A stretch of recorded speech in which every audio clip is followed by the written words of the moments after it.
Syederalon Sarjani Abdullah dan Al-Zaizi Umar yang diusung Partai Aceh resmi mendaftar sebagai Cabub dan Cawabub PD ke kantor KIP PD pada Selasa 27 Agustus 2024. Pasangan tersebut lebih dahulu dipesijuk yang dilakukan Abu Arongan di kantor DPW Partai Aceh PD. Setelah itu, Sarjani Abdullah dan Al-Zaizi diantar anggota DPR KPD dari Partai Aceh saat menuju ke kantor KIP PD dengan iringan mobil. Pendukung Partai Aceh dan kader hingga simpatisan Partai Aceh begitu bersemangat mengantar pasangan yang memakai baju merah tersebut. Sementara partai pendukung seperti Gerindra, Partai Persatuan Pembangunan, Partai Buruh, PSI, Partai Umat, PNA, dan PDI ikut mengantarkan pasangan Cabub Cawagub yang diusung Partai Aceh tersebut.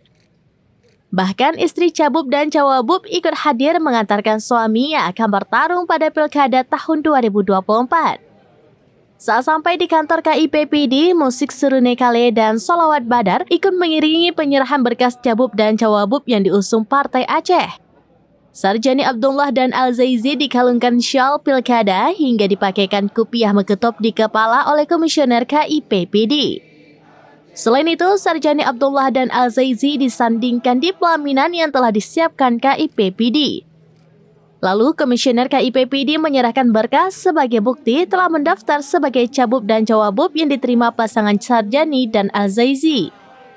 Kemudian Sarjani Abdullah didampingi wakilnya menyampaikan pidato politik di depan Komisioner KIP PD dan Panwasli serta pendukungnya. Jadi perlu kita lanjutkan kembali. Tentunya harus punya kader yang baru ya untuk melanjutkan apa yang belum kita capai. Abu terakhir Abu kan pertama Pak Breda. Bukan malam yang pertama kita lakukan. Prosesi pendaftaran Cabub dan Cawabub Sarjani Abdullah serta Al-Zaizi berakhir dengan bersuah foto bersama dengan Komisioner KIP PD hingga dengan 7 partai pendukung.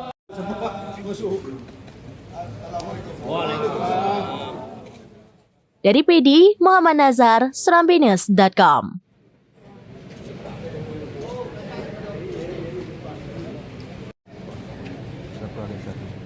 Download Tribun X sekarang, menghadirkan lokal menjadi Indonesia.